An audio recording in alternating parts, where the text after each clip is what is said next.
ញ់អ្វីដែលខ្មែរមានហេ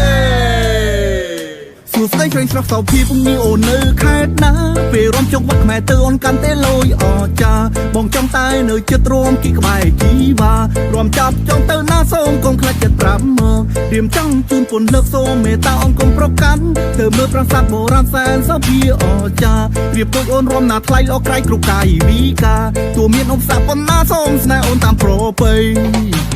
មើលបងនំអូនទៅមើលប្រាសាទខ្មែររួចទៅស្រុកស្រែហើយញ៉ាំម្ហូបខ្មែរទៅមើលរបាំហើយលេងល្បែងខ្មែរពិសេសទៀតនោះយើងក៏ប្រភាពយន្តញ៉ាំជាជនជាតិខ្មែរខ្ញុំស្រឡាញ់របបខ្មែរស្រឡាញ់អ្វីដែលខ្មែរមាន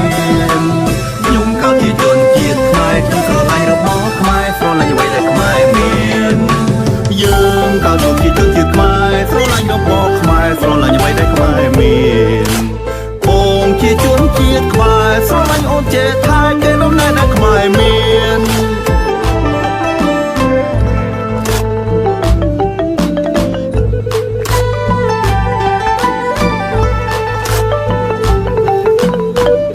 អញ្ជើញបងប្អូនរួមលេងចង្វាន់ខ្មែរគោរពពុកម៉ែជនជាតិខ្មែរទាំងអស់គ្នាស្លាប់បាក់ដូនតាច្រើនលើកពីពរនាមានតែរួមគ្នារក្សាវប្បធម៌យើងរវងរងក្បាច់សារវ័នរំតាឡុងរមាឌីសុនចុកកំពឹសឡាំលាវយើងនាំគ្នាថែអភិរក្សឲ្យស្រាវជ្រាវខ្ញុំសូមអំពាវនាវស្រឡាញ់អ្វីដែលខ្មែរមានហេ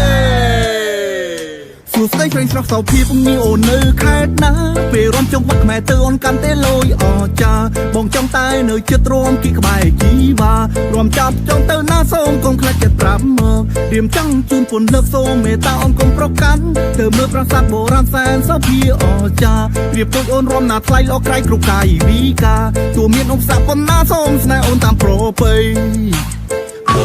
បងនំអូនទៅមើលប្រាសាទខ្មែររួចទៅស្រុកស្រែហើយញ៉ាំម្ហូបខ្មែរទៅមើលរបាំហើយលេងល្បែងខ្មែរពិសេសទៀតនោះយើងក៏ប្រភាពយន្តញ៉ាំក៏ជាជនជាតិខ្មែរខ្ញុំស្រឡាញ់របបខ្មែរស្រឡាញ់អ្វីដែលខ្មែរមាន